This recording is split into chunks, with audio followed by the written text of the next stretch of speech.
Okay, so we're tackling the epic battles of childhood. I mean, Oh, yeah. sibling The rivalry. ultimate showdown. Right, like every parent's been there, Yeah. toys, flying accusations, tears, threats. I mean, my house sometimes feels like a reality TV show gone wrong. It's a universal experience. It is.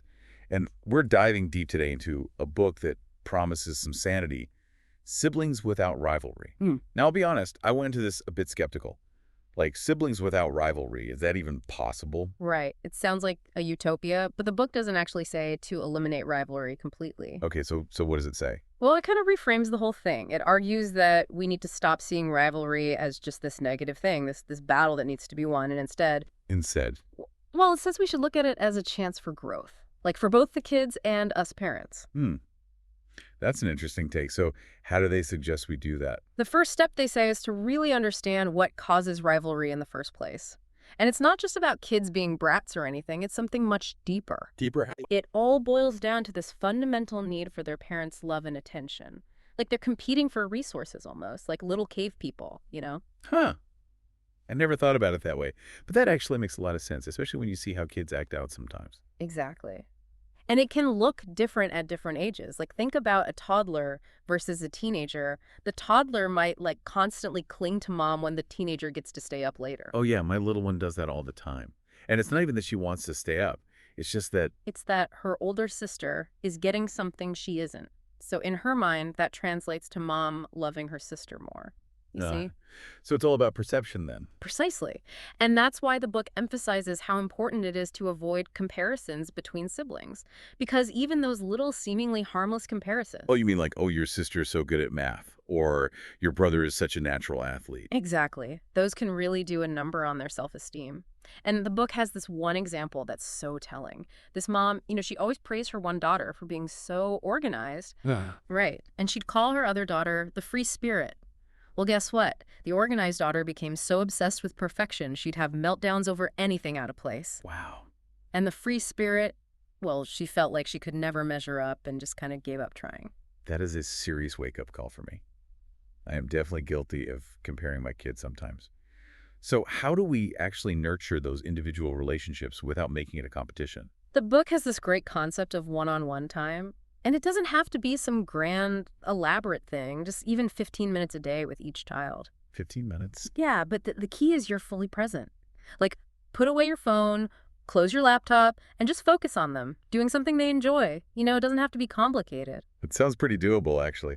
Yeah. So what about those moments when they're like full-on fighting over something, say a toy, or who gets to go first? Well, that's where teaching them how to express their emotions healthily comes in. Like, instead of immediately jumping in and trying to fix the problem or, playing judge and jury. Which I admit I do way too often. We all do. It's instinctive. But a better approach is to first acknowledge their feelings.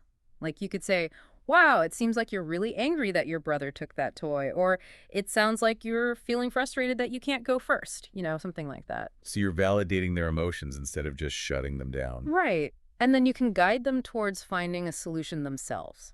Like, instead of saying, give it back right now. You could ask, hey, it looks like you both really want to play with this. How can we figure this out? Exactly. You're facilitating the conversation instead of dictating the solution.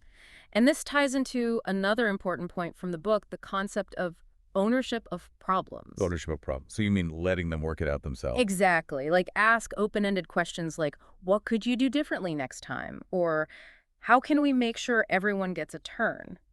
This empowers them to take responsibility for their actions and start problem solving, which are skills they'll need for, their entire lives. Okay, I'm starting to see how these little squabbles can actually be learning opportunities. Now, there's one thing that always trips me up, this whole idea of treating kids equally versus fairly. Yeah, that's a big one. And the book gives this really helpful example. Imagine you've got one child who's a super picky eater I have one of those. and another who will eat just about anything. Now, if you give them both the exact same meal, that would be equal right.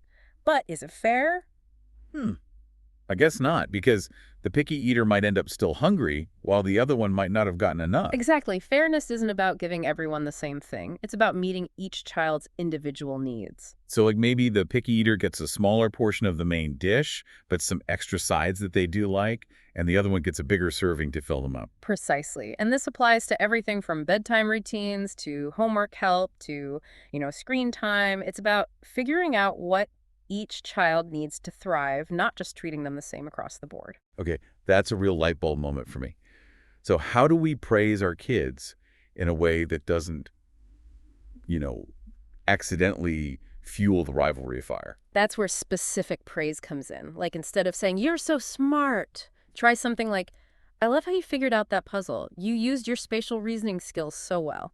So instead of just labeling them, you're acknowledging the process they went through. Right. And that way they're not just being praised for an innate quality, they're being recognized for their effort and strategy. I like that. So we've talked about understanding their feelings, giving them ownership of problems, and praising them specifically.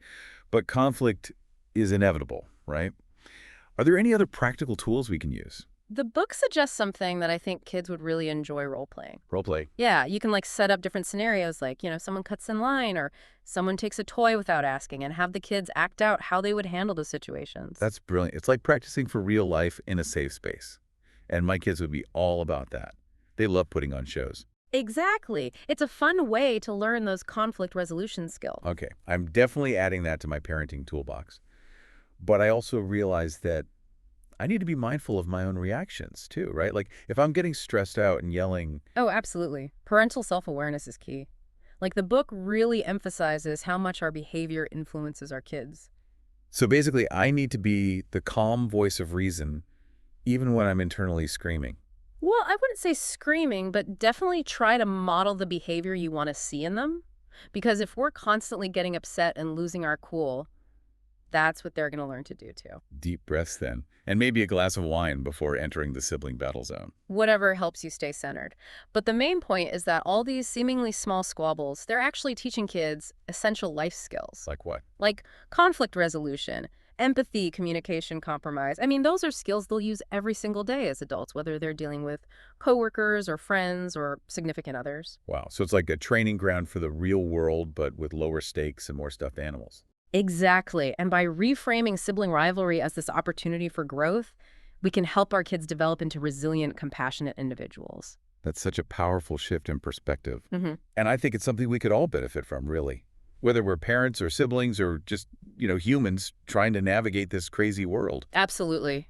It all comes down to asking ourselves, how can we turn these conflicts into something that strengthens our bonds rather than tears them apart? Hmm, it's a great question. Hmm. And one I think we can all keep pondering. So thank you so much for joining us on this deep dive into siblings without rivalry. It's been enlightening to say the least. And for all you listeners out there, remember, you're not alone in this. We're all figuring it out together. You got it. And who knows, maybe with a little effort and a lot of deep breaths, we can even turn those sibling smackdowns into something a little more constructive. I think we can.